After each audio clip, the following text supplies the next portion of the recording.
जब Uri the surgical strike में यह संवाद बोला गया था कि ये नया हिंदुस्तान है, ये घर में घुसेगा भी और मारेगा भी, तो संदेश स्पष्ट था।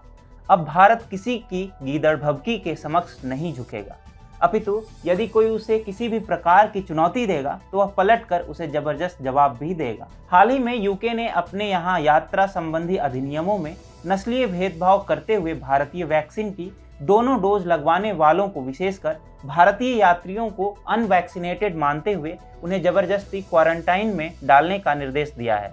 इस पर भारत ने आक्रामक रुख अपनाते हुए स्पष्ट किया है कि यदि यूके ने इस भूल को नहीं सुधारा तो वह प्रतीकात्मक कार्रवाई कर सकता है। लेकिन सारा मामला है क्या और कैसे भारत यूके पर कार्रवाई कर सकता है, जानेंगे TFI के इस वीडियो में मेरे यानी अभिनव के साथ। तो चलिए आरंभ करते हैं। भारत सरकार का कहना है कि ब्रिटेन ने कोरोना वैक्सीन कोविशील्ड को मान्यता नहीं देकर भेदभावपूर्ण रवैया अपनाया है। साथ ही यह भी कहा है कि अगर इसका कोई समाधान नहीं निकाला जाता है तो जवाबी कार्रवाई की जाएगी। विदेश सचिव हर्षवर्धन श्रृंगला के अनुसार यूके सरकार का कोविशील्ड को मान्यता नहीं देने का निर्णय भेदभावपूर्ण है। कोविशील्ड की गैर मान्यता एक भेदभावपूर्ण नीति है और यूके की यात्रा करने वाले हमारे नागरिकों को प्रभावित करती है। भारत के विदेश मंत्री ने ब्रिटेन के नए विदेश सचिव के समक्ष इस मुद्दे को मजबूती से उठाया है।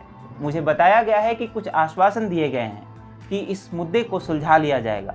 इसके साथ ही हर्षवर्धन श्रृंगला ने इस बात की भी ओर संकेत दिया कि भारत आवश्यकता पड़ने पर यूके के विरुद्ध वही कदम उठा सकता है जो यूके ने भारत की ओर उठाए हैं। बता दें कि ब्रिटेन ने अपने कोविड-19 यातायात नियमों में बदलाव किए हैं, जिसके अंतर्गत भारत से आने वाले यात्रियों के लिए कोविशील्ड वैक्सीन लेने वालों को टीका लिया हुआ नहीं माना जाएगा, जबकि ऑक्सफोर्ड एस्ट्राजेनेका वैक्सीन जिन लोगों ने लगवाई है उन्हें मान्यता दी गई है। ये इसलिए भी भेदभावपूर्ण माना जा रहा है क्योंकि कोविशील्ड ब्रिटेन की एस्ट्राजेनेका वैक्सीन का ही भारतीय वर्जन है, जिसे भारत ने सीरम इंस्टीट्यूट ऑफ इंडिया के सहयोग से बनाया है और इसके बावजूद भारत को सूची से बाहर रखा गया है। ब्रिटेन में national Indian student and alumni union के अध्यक्ष सनम अरोड़ा ने कहा है कि भारतीय छात्र इस बात से परेशान हैं कि उन्हें लगता है कि यह एक भेदभावपूर्ण कदम है, क्योंकि अमेरिका और यूरोपीय संघ के उनके समकक्षों की तुलना में उनके साथ अलग व्यवहार किया जा रहा है।